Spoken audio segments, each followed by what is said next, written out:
Dear participants, I'd like to start by thanking you for inviting me to this very important event, and I wish I would have been able to be with you today.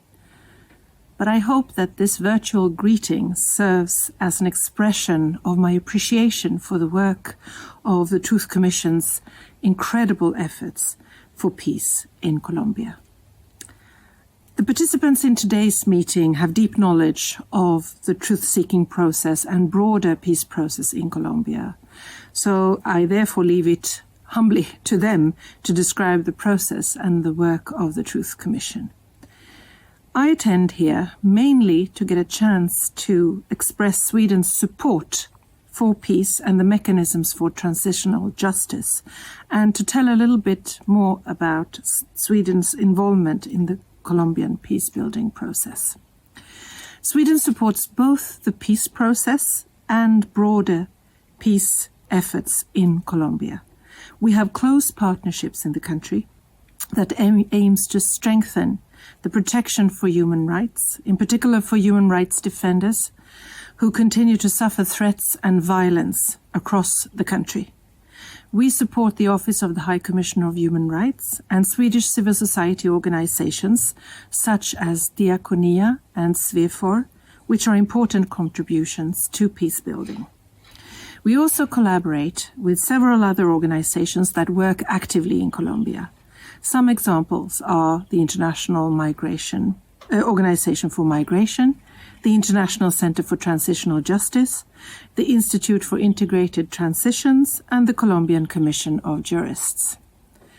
We recognize the important role that these organizations have, and we are convinced that the involvement of the international community through the United Nations and international civil society and the local civil society in Colombia is necessary to support the efforts of the Colombian government to build a sustainable and durable peace in the country.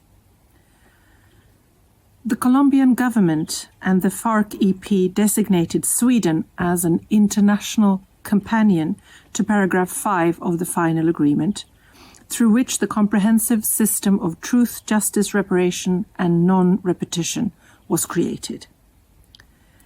Since the seeds of the system was sown in the negotiations in Havana, we have supported its transitional mechanisms and institutions, and particularly the work of the Truth Commission.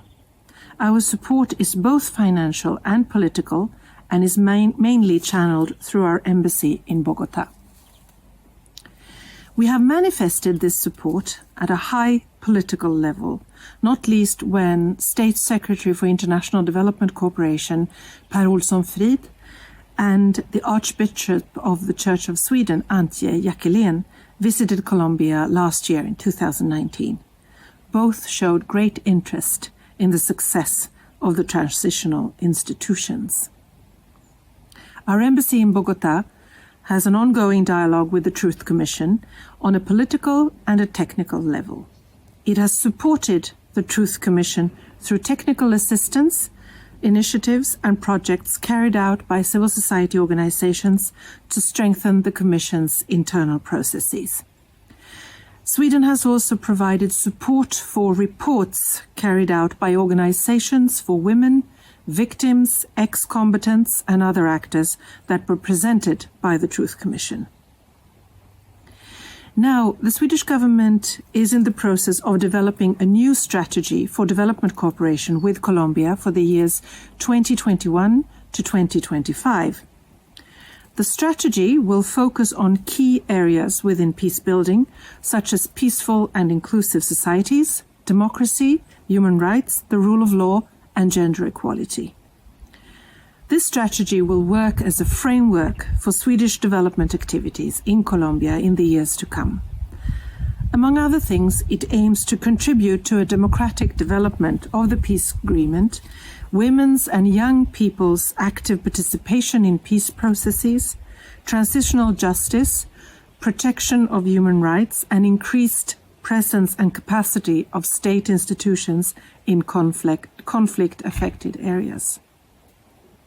We are convinced that the transitional justice system has a fundamental role to play in promoting a peaceful and inclusive society in Colombia. Now, we know that the truth-seeking process is difficult and it's complex, but it's absolutely key to supporting non-repetition, laying the foundations for a lasting peace, and providing answers to all the millions of victims throughout Colombia. It's therefore important for me and for the Ministry for Foreign Affairs of Sweden to take this opportunity to show our support for the Commission's work.